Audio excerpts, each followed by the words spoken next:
Together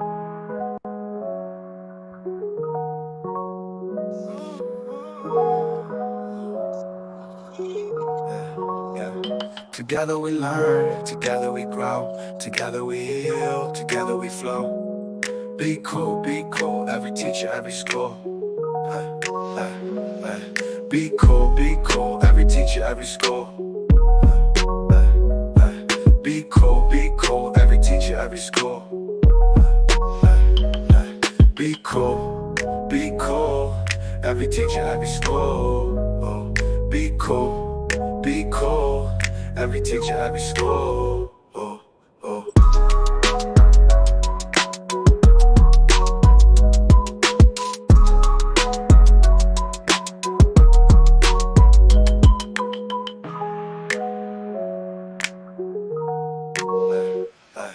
Be cool, every teacher, every school.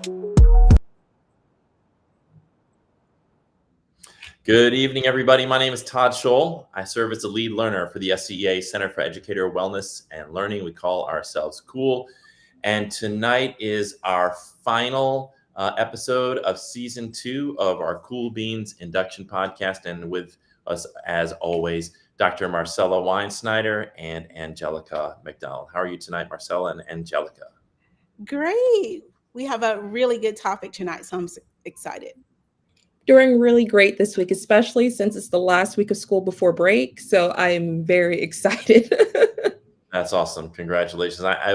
This is just such an amazing time of year for educators. It's been a long stretch from the end of spring break to this time with all the testing and things and student hormones running wild. And it can be a really challenging time of year, but so happy for all of you and hope that all of the educators who are out there who are watching will take some time to really renew themselves, recharge over the summer. Don't just work if you can help it. I know when I was teaching, especially in the early part of my career, I was working, second, third jobs over the summer. So I get that, but I hope that folks who are watching will take some time to invest in their wellness. So tonight, talking about financial tips, which is a really practical thing and something I wish that I had sort of a mentor when I was in the early stages of my career. I wound up doing some things that were smart, but it took me a long time to figure things out financially. And so tonight we're here to offer these early career educators some tips on how to manage your finances. And I thought we'd start the conversation today with talking about some of the pitfalls, some of the mistakes that we can make with our finances and how to avoid those. So I will start with Marcella. What are some mistakes or some pitfalls that newer teachers may want to watch out for? Okay, so one pitfall to watch out for is to make sure that you know and understand your salary schedule for your district. I think that quite a few early career educators don't think about that. They know that they're going to get paid, but they don't take the time to pay attention to how much they're going to get paid and where they're actually entering on that salary schedule. So that would be the first piece of advice that I would give them, is to make sure you know where you stand on the salary schedule. So make sure you know how to actually read the salary schedule, like with your years of experience and your entry levels, and how you will sort of earn money or move throughout the steps, as you add another year of service to your teaching career. So know and understand the salary schedule. One thing for me, what was a pitfall when I first started, I really didn't understand that I wouldn't get paid during the summer. And I believe that there was an option, and I just didn't pay close enough attention to that. So I wasn't getting paid during the summer. Luckily for me, I was always interested in teaching summer school, which also added years of experience when it was time for me to retire. So I worked during the summer. But what if I did not work during the summer? I would not be getting paid during the summer. So I know that a lot of human resources representatives take the opportunity now to make sure that new instructors and our early career educators know that information firsthand. So that is a positive in districts these days. Angelica, any thoughts on that?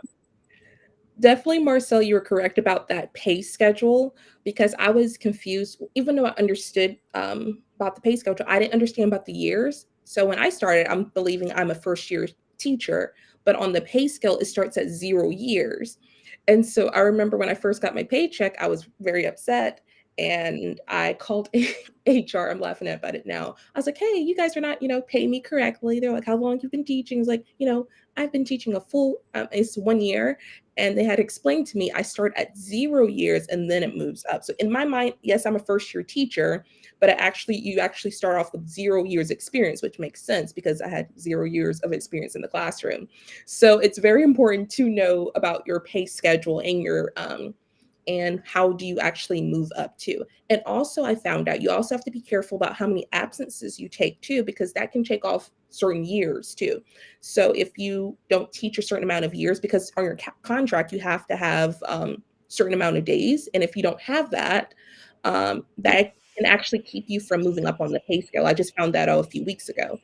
So I'm not sure if that's for every district, but I found out about that. Another thing to know about is, or pitfall that can happen, is if you're not being careful about your spending. I know that sounds very simple, but you'll be very, because I was very frugal with my money, and I still am in pretty much many ways. But sometimes I've noticed, especially on TikTok, like the new trend that if you're stressed, just go out and just buy something. I forgot what it's called. It was something on TV, and people were like kind of using that meme. I can't think off at the top of my head, but if you're sad for a moment, just go ahead and have a spending spree, which can, be good at sometimes, but be careful with your spending, especially with small things and small subscriptions. Because I didn't notice, especially as I started looking at my budget, wait, $10 a month is going to this place and to this, and I'm actually not using it. So a key thing is making sure you have a budget. And I know when people hear budget, they're like, oh, budget. But my dad did very well with me and my sisters when we were younger, starting off with like small things. So like seeing where is your money going? Because you may say, oh, I'm not making that much money, but really you might be actually have, a lot in your account, but you have to know where your money is going. So being careful, like where you're spending, and also looking at your contract too, making sure that if you're using too many days, it could actually go against your contract. So just be careful with that as well. Those are great tips. I have a 24-year-old daughter, a 20-year-old son, and my number one thing that I told them to avoid is it's really easy when you have a credit card to buy things and for that to add up. And then, you can just make the minimum payment, which doesn't seem like a lot. What I think people don't realize is the amount of interest that you're going to pay, particularly on credit cards. And especially sometimes they'll have like an introductory year where it's a low percentage interest rate, maybe for 3 months, 6 months, a year. And then if you're carrying that balance and you don't get it paid off, those interest rates can go up 15, 20% or even higher in some cases. And the thing about that interest is it's just money out the window. So if you're carrying, say, a $5,000 balance and you're paying 20% on it, that's $1,000. I mean, it's a lot of money, and it adds up. And again, you're getting no benefit out of that interest that you're paying. So there are certain times where interest makes sense. So I buy a house. When I'm younger, I can't afford to buy a house or a condo or an apartment cash. So I have to have a loan, and I pay interest on that. And sometimes you might want a car, and then maybe you get a loan on that. But the credit card debt is really a lot of that is sometimes just like you said, Angelica, it's not budgeting yourself and just going out and spending because you got approved for a credit card and you can do it. You can do this minimum payment. And over time, you're just spending hundreds, if not thousands of dollars on interest. And that is just money that's wasted. So setting that budget and I think using a credit card, a lot of people will prefer to pay with cash or a debit card so they know they're not going to go over their limit. Credit cards, though, can have an advantage because you can get sometimes cash back, like 3% cash back on certain purchases. Like my credit card, I think it gets a 2% unlimited. So it's like getting a 2% coupon and everything, but I pay off the entire balance at the end of the month. I never carry a balance over and pay interest. So essentially I'm paying 98% for everything that I'm paying. So that would be my number one thing. The other pitfall I think that is related to this is sometimes you get excited because you get your first job and you got that paycheck coming in and you want to go out and buy a car, you want to go out and buy some things for yourself or even family members. And it's really easy to overextend yourself trying to buy that fancy car. I just really want that Toyota 4Runner. I really want this, fancy car. It's going to be really cool to have. And you may even qualify for that loan, but then you get into it, you realize, oh, I've got to pay insurance and I've got to pay taxes and I got to put gas in it. And, I've got to get new tires for it. And I've got to take it for an oil change and all of those things adding up. Then you realize that's just crashing my budget. So be, like you said, that frugality when you start, it's better to live beneath your means and not be in debt and not have that stress if you can, than to overextend yourself and constantly be wondering at the end of the month, am I going to be able to pay all of my bills? Because that stress, it is so cumulative and it can lead to health issues and then you don't know, like circumstances change and you don't want to be stuck with a car loan, a $50,000 car loan that you can't afford, and then it gets repossessed or whatever. So then you get bad credit, and it's just, so you don't want to mess up your credit when you're younger if you can help it. And kind of to add to what you said, Todd, another pitfall when you were talking made me remember, don't compare yourself to other people. And that also causes spending, because I know a lot of young people, they might see other people, like traveling and doing all these other things. And they feel like they have to do it too. Like they're spending, like if you're on TikTok, they have all these spending hauls. Like, well, they're, doing this and doing that. But one, you don't know their lifestyle. You don't know how they're making that money. And also because of the partnerships they have. And two, a lot of people on social media are actually in debt, but they're just trying to show off. So it's not really what you're showing off, but it's really, are you able to live? So don't compare your finances to other people because you don't know their lifestyle. And just because someone's posting something on Facebook or social media doesn't mean they really have that money. So don't feel like, oh, I have to get a credit card because they do, or I need to go on these millions and millions of trips because this person is doing that. And there's other ways you can still travel. You can still, go on these trips for maybe cheap or for free, but you don't have to be like other people. And that causes a lot of young people, I noticed, to want to spend more because they see other people doing it. So do not compare yourself or your finances or your situation to other people. Yeah. That's an excellent point. Yeah, that's a great point, Angelica. One piece of advice I think is really crucial, what you mentioned, Todd, earlier, is to live beneath your means, especially for an early career educator. We're starting off with 0 years of experience now in South Carolina at about $47,000 a year. I think next year there is going to be a raise, about a $1,500 raise, so that's $48,500. So you're starting off with that salary. But very important, one is to live beneath your means, but also, like you mentioned, Angelica, to make sure that you have a budget. Learning how to budget early on is going to set you up for success. And so oftentimes when I talk to early career educators, I tell them to create a budget, just write down all of your bills, everything that you're spending money on. And you'll be surprised about how many subscriptions you have that you don't need or you don't utilize. How much money you're spending on iced coffees at McDonald's or Starbucks, how much money you're spending on, eating out. Mm-hmm. So try to make as many meals as you can at home. Take your lunch with you to work to try to avoid some of those expenses, because it can really weigh you down and cut into your budget. Yeah, that's absolutely. It's just really easy, like you said, Angelica, when you see other people having these things and you like, oh man, I really like to have a new outfit, or I'd really like to have whatever, like you said, go on this really great trip. And I think I've always tried to find this sort of balance, right? Because I don't want to be so frugal that I don't enjoy my life, that I don't take some of the money that I earn and enjoy it. The question is, do you want to put yourself in a bad financial situation? Is it worth putting yourself into debt and putting your finances in jeopardy? So we talked a little bit about sort of some of the pitfalls to avoid, I'd like to talk about some of the things that folks can do that maybe the early career educators haven't thought of to set themselves up for financial success. So what are some of the things, the positive things that we can do, not just the pitfalls, but the positive things we can do to set ourselves up for that success? Yeah. So, I think one thing we could do is to sort of maximize our earning potential early on out the gate. See how you can move up that salary schedule. See how you can, maybe if there's a side hustle and you have the capacity, the mental capacity to do so, then by all means do it. There are side hustles like, creating manipulatives for teachers pay teachers.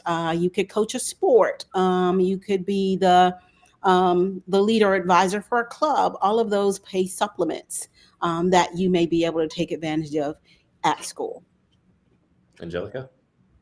Another way is also, so I know we talked about budgeting as well, because you can also figure out ways you can actually gain more money when you create a budget, and there's easy ways. So what I tried, and it was actually kind of cool, I used ChatGPT to see if it could make me a good budget, because I get paid twice a month.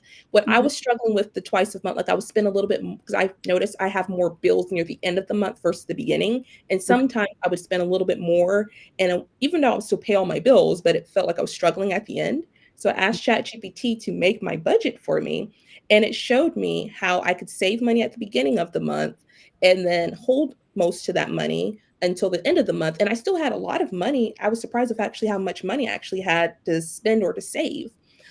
So you can actually use ChatGPT to help create your budget, or you can use something simple. Like my mom bought me this, it's like a little planner, and you can have everything in here. You can hold your money. Another thing I was doing too, you never know how much money, or sometimes I know we don't really use cash a lot these days, but whenever you get cash, my mom had this, and it's like a savings challenge, and you can put, I'm not going to open it so you can see my money, but you can every so often you can put like $1 here, $2, and over time, by the end of the year, you can have $5,000 of savings.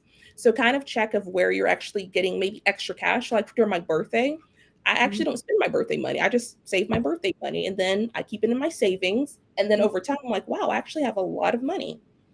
And another way you can actually sometimes even look at your school. Sometimes they might offer tutoring services.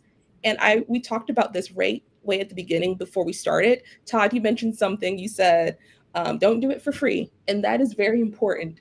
But see where there's some actually opportunities at your school. So Marcelo talked about summer school. I know for a few years I was doing tutoring at the end of school. Sometimes it could show up or didn't, but you can still get paid for that. So see what are opportunities in your school if you don't want to create maybe your own thing, but see what are other opportunities, especially for young teachers or new teachers. They really try to get you at the beginning, but the key thing, make sure you're getting paid. If you're doing a club, are you getting paid for that? So make sure you ask that at the very beginning, like, are you going to get paid for that? And you can get, extra income from that. Awesome. So I've got 4 tips that I want to share with young folks. I share this with my daughter and my son. Okay. So the number one thing is when you're looking at debt and you're trying to get debt paid off, prioritize by the interest rate you're paying. So in other words, if you're in credit card debt and it's at 15% and you have an auto loan and it's at say 6%, you want to prioritize the debt that's at the higher interest rate. This is kind of simple math, right? And it's because if you can get those higher rate loans or debts paid off, then you can start tackling the lower rate ones. But you want to, the sooner you get the higher rate ones paid off, the better.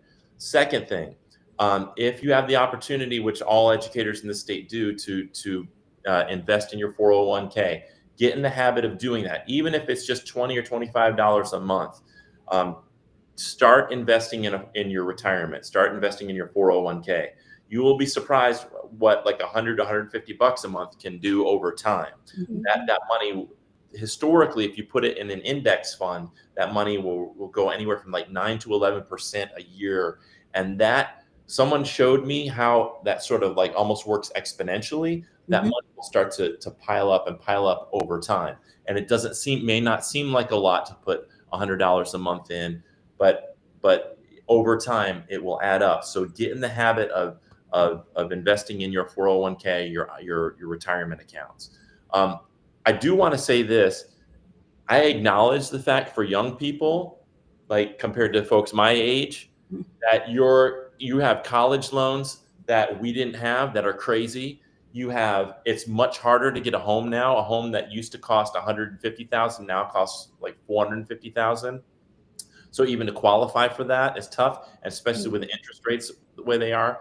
So that also makes rent go up. So I want to just acknowledge that this is challenging, and that when I offer these suggestions, that I realize that there are some struggles that you're having, especially educators who are making that 47 at the beginning, just trying to make ends meet. It's tough, but you don't want to make it that situation worse by adding up more debt that you're going to have struggle to pay off. The third thing, if you have money that you're able to save and you don't want to put it into a 401k, there is a savings account and then there are money market accounts. Go and have a conversation at your bank. Say you have $1,000 in savings. It might be only making like 0.01%, some really low amount of interest. You can maybe shift that over into a money market account and make 4%. Like I'm making 4% in a money market account. So go in and have a conversation with your bank and ask them about like money market accounts and see if that makes sense for you, and listen carefully to the details of that. But for me, it made a huge, huge difference because I was getting less than 1%. Now I'm getting over 4% on my money market account.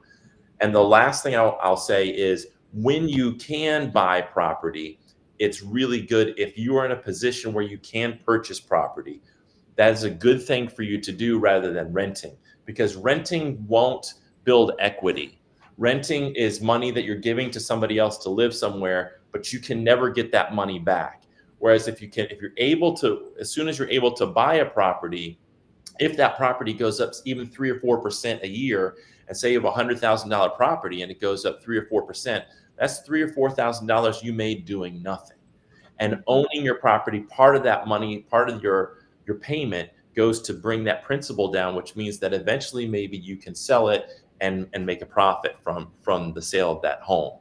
So I highly encourage young people, if and when you're able to, don't overextend yourself to do it. But when you can comfortably do it and qualify, to try to get a property. And going back to your point, Angelica, that may mean you're not getting that 4-bedroom beautiful house that you'd love to have. It may mean a 1-bedroom apartment somewhere to start with. I started in a $70,000 2-bedroom condo, and over time worked my way up to a 3-bedroom home, 4-bedroom home, and so forth. And in each home, I was able to make a little bit of money because I built up equity in the home. So those are my 4 tips for folks starting out in terms of starting to build your wealth. Okay. All right. So here are some of the tips I shared. I'm glad you shared Todd, what you shared with your son and daughters.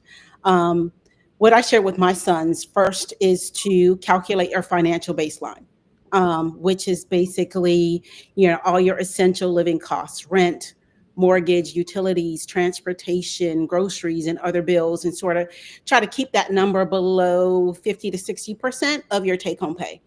And then also have at least 1 month when you're first starting out, have at least 1 month's worth of living costs saved somewhere in an easy to access savings account for emergency funds. So for example, if your car breaks down, you have the funds to address that.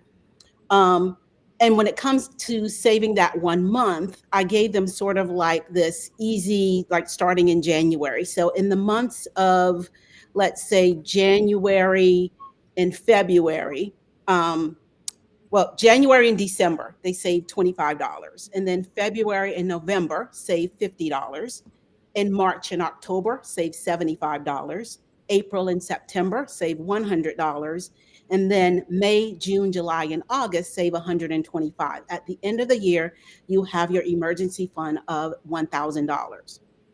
So that is something I shared with them. Also, to pay off your debts, like Todd mentioned earlier, with the high interest rates, that's called the debt snowball method. It's really, really beneficial because you could utilize that money once you paid off one debt, utilize it towards the next highest debt that you have.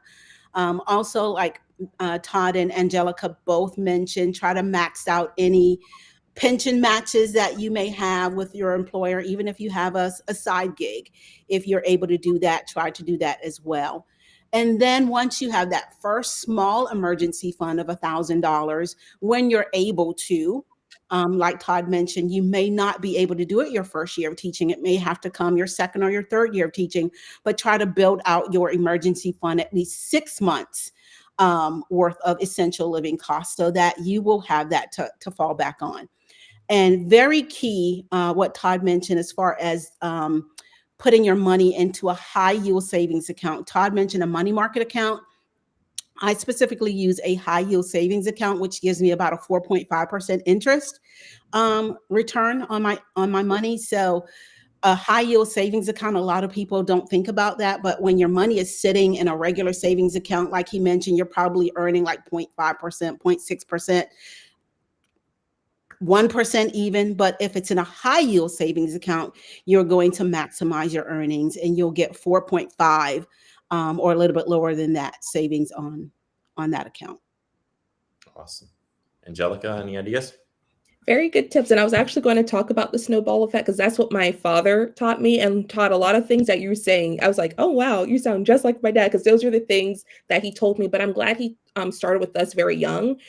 And what Marcel, what you're saying, because if you start very young, because my parents always said, like, looking back, if they did these things, they would have been better off, even though they're doing well. But a lot of the pitfalls they went through, they would have been able to avoid. And so a lot of people are surprised, like my second year teaching, I was able to buy a home. But the key thing is you have to be very disciplined with your money. But I think also another thing was too, I was very blessed. My parents did allow me to stay with them for a year. So I was able to save up money. So don't feel bad, because I know a lot of, young people are like, I can't wait to move out. But if you're like in a good relationship with your parents and they're allowing you to stay, home, it's not a bad thing, especially if they're allowing you to save that money. So if you are living at home with your parents, or if you're living with someone, make sure you're saving that money. Don't just spend everything that you have. So a key thing is discipline and also having a goal for your money. And Marcel, I liked what you talked about, like what you told your kids, like every month to have like a different goal. Because once you kind of have that goal in your mind and you know where your money is going, you're become more disciplined and you're able to save more. And so because I was able to save and actually knew where my money was going, I was able to save up in order to, to be able to buy a home. But of course, it doesn't matter how long it takes, but if you have a goal. So another key thing is having a short-term goal and a long-term goal. So that was my long-term goal, but my short-term goal was like having an emergency fund. I wanted to save because I knew I want to go like a small trip just to Myrtle Beach during the summer. So I knew some small goals I had. So I wasn't going to use my credit card. I knew I had money saved up for certain things. So if you know you're going somewhere, or if you're planning for something, make sure you plan ahead and making sure you have those long-term and also short-term goals. And another key thing is also don't be afraid to talk to your HR, because some of the things I was confused regarding my savings account or retirement. And even though I said I understood when I was signing my contract, I did not understand what I was signing. So I did go back and ask them, and they really broke it down. So don't be afraid to ask questions, even if it sounds silly or stupid. It's okay to ask other people for help, especially especially with your HR. So don't be afraid to call them. But the key thing, of course, is asking questions and also just know where your money is going and being very disciplined. It may not feel good, but like my dad would always say, when you work hard, you get to play hard. So if you, work hard with your money and knowing where it's going, saving, finding those, saving your money, figuring out where your money is going on the long term, when you're looking back, you're like, wow, that actually helped me out. So the key thing is just being disciplined and also don't be afraid to ask questions. I think that point about discipline is so key. It's hard because we want things, right? You see something, you want it. Or you're like, even like what Marcel was saying earlier about eating out at home. Sometimes it's like, man, it'd just be so much easier to go out to eat, and then you get that $40 or $50 bill, whereas you could have just gone to Aldi's, picked up, some food for $10 and made enough food for you and your wife or your husband or whatever. So that discipline and also patience is important. was on vacation. This was about 20 some odd years ago. I happened to be in the Bahamas, and I forgot how I met the guy, but I met this guy who was a multimillionaire. And I said, how did you become a multimillionaire? And he said, I did it by I invested my money, and then when I made money from the investment, I reinvested it. I didn't go out and spend it. And that's the tricky thing is, like, I've invested in stocks and made a bunch of money, or I invested in real estate and made a bunch of money, and it was so tempting to go out and want to spend that. But instead, I followed what that guy said. I just reinvested it. Just keep reinvesting it. Keep reinvesting it. I mean, take some of it out to enjoy, for sure. You don't want to. I've seen people that they have money. They're so frugal, or that's a polite term for it, but they're not enjoying their lives. We need to find balance in that. But I think this idea of being disciplined, being patient, keep reinvesting that money, and being patient, and you'll watch it, and it'll start to grow if you do that. It just takes time. And a lot of people are so impulsive and just want what they want right now. And it just takes like we said, paying off the debts, investing intelligently, whether it's real estate or in the high yield accounts or money market, whatever, stocks. Then one little side note about stocks: just be careful with individual stocks, especially when you're spending a lot of money. I have found that the mutual funds, the 401k, that to me was, I got advice from Motley Fool. They just said, listen, the index fund, which follows the 500 biggest companies in the country, that historically has done, from the beginning of the stock market to now, over a 5-year term. Typically, you're not going to lose any money. You're going to gain about 10% a year or so. So that's kind of like the no-brainer way to do it. But talk to financial advisors, talk to people you trust, talk to people who have money, and ask them how they got there. That's a huge one. And that's a key thing my parents would say too. They said, if there's a place you want to go, hang out with those people. So if everyone around you kind of has, like my parents would say, maybe like a broke mindset or like a impulsive mindset, that's what you're going to do. But if you hang around people who are going somewhere, or who are making money, that's what you're going to start thinking and start doing as well. So that was a good thing you mentioned at the end. All right. We're already at the end of our time. That went really fast. Any final thoughts before we sign off? I would say just budget like a boss. Make sure you have a budget, even if you start off with, a simple Excel spreadsheet. Just make sure that you are aware of all of your expenses. Yes, Angelica, like a planner as well. And you may want to take a look at whether or not you can categorize that into like 50% needs, 30% wants, and then 20% savings or debt repayment. Definitely understand your benefits with your job. Learn about the state retirement plan, learn whether or not you can take advantage of a 403B or 401k, and then start to build your credit by paying your bills on time. And like Todd mentioned, also making sure that when you rack up credit card debt, that you pay it off in 30 days. Just think of it as 30 days net. We're going to pay this off in 30 days. And you'll be well on your way. Great. All right. Well, thank you both for your time tonight. Thanks to everybody who's tuned in. And this is the final episode of Cool Beans for season 2. We appreciate it. Hopefully we're going to have a season 3.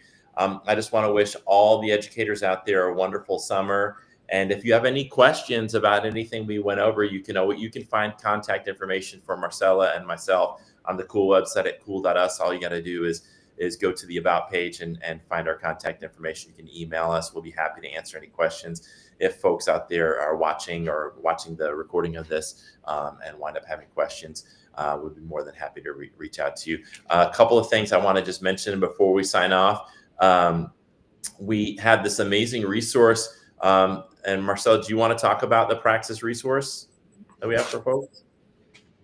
Yes. If you go to our website, cool.us/Praxis, there is a plethora of resources, or are a plethora of resources available for you to take a look at. We do have licenses available for members of the SCEA to prepare for and study for the Praxis. So please check those resources out. Awesome. Yeah, I mean, that's such an amazing free resource. And I just want to also say thanks to you and to Stephanie Johnson and Angie Brush for the cool coaching program that you operated all year long. I don't think folks know how much time and energy went into that, but like 4 hours a week of coaching, the three of you. And I just want to say, if they're watching, to give them a shout out. Thank you so much for doing that for our induction teachers. Yes.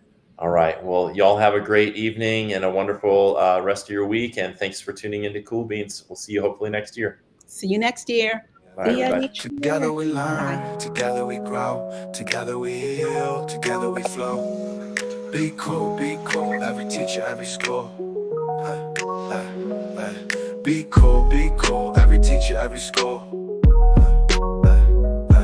Be cool, every teacher, every school.